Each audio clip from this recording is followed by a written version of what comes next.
Mr. Moore. Thank you, and I want to thank the witnesses for being here to share your expertise and your perspective on these things. My first question is for anyone to answer, and as you know, the draft legislation that's been developed to reauthorize the SBA's ED programs is designed to ensure that the programs can effectively meet the demand for counseling, training, and support services, to increase the accessibility of the programs in underserved communities, to improve service delivery, and close gaps in ED services. In your opinion, whoever would like to answer this, or several of you, do you believe that the draft legislation would be effective in achieving these objectives, and are there additional suggestions or specific reforms that you would recommend be included in this legislation? Anybody care to answer? Not all at once. Any suggestions for improving the bill here that would provide better services to people we're trying to serve here? I guess I would just kind of reiterate some of the things that we've talked about, the accountability and transparency, to make sure that the outcomes are very focused on, the money that's coming in through revenues, the jobs created, those sorts of things. I think those are the important aspects, but I think you all have done a great job with what you've done, and I greatly appreciate that. Anybody else? I would just Ms. Evans? add, Congressman, that I think the bill as written is a very good bill. I would encourage you on the accountability issues to encourage the SBA to look at accountability mechanisms that are already out there. Our industry, the microenterprise industry, working with the Aspen Institute and Ford Foundation and several others, have spent years developing monitoring and evaluation and good data sets and indicators. And so rather than just, kind of come out of the blue with something that no one has had to put systems together, we actually have longitudinal data and tremendous indicators and data sets that I think would be very useful in terms of developing accountability and outcome measures. And so I would really encourage you to do what you can to use the existing infrastructure for indicators for business development organizations for accountability. Thank you, Ms. Evans. Mr. Brown? Thank you for the question, Congressman. One thing that isn't clearly written to the bill that we've taken note is that we think it should be expanded to include not only veterans, but members of the Guard, members of the Reserve, and surviving spouses. Thank you. Thank you. Mr. Haig?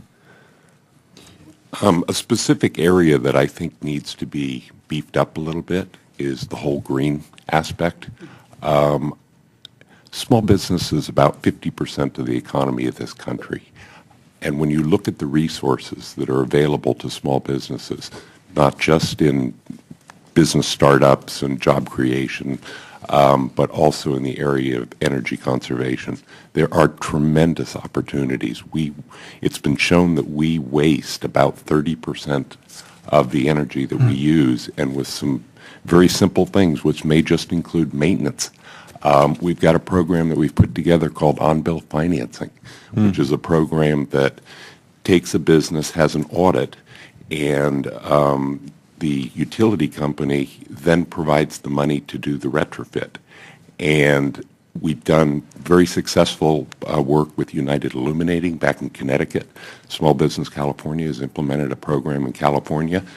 That money is paid back at 0% financing over a 2 to 3 year period. Is that right? It's a positive cash flow, and right now in United Illuminating, they're doing it as a positive cash flow to the business. There's almost no defaults. Not only is that helping the global warming situation, but it also is putting capital back in the business, back into the small business that they can use to hire people and buy equipment. Thank you. And my final question I'd like to direct to Mr. Brown of the VFW. Mr. Brown, as a veteran myself, I'm particularly interested in the opportunities available to those who've served our nation in uniform. As you know, the structure of ED, entrepreneurial development assistance to veterans entrepreneurs, needs to be improved, and I think this legislation would expand the Veterans Business Center program. I noticed in your testimony that you feel the legislation does not go far enough in ensuring that the veteran small business owners have access to capital, does not address a lack of entrepreneurial education assistance, and doesn't address a lack of compliance with federal contracting requirements.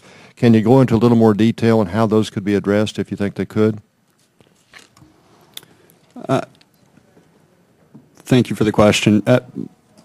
Much of what I'd say is what I'd reiterate that I have said earlier in regards to access to capital. That really there are two ways, in my opinion, that we can look at changing that. That is either creating new financial tools, whatever they may be, if it is a direct loan program, if it's not a direct loan program, or actually looking at service members whose credit was affected by their service, and looking for some form of relief for those service members. In regards to the set-asides themselves, I testified recently before Congressman Nye's committee, and really we just need the agencies on that side to step it up. Some are doing excellent.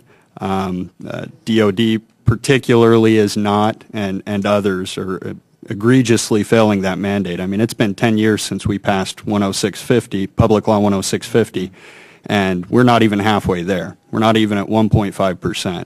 So we could really use any help from your side of the aisle in really trying to get these agencies to follow the laws that you've created. Thank you, Mr. Brown, and the other witnesses. I yield back.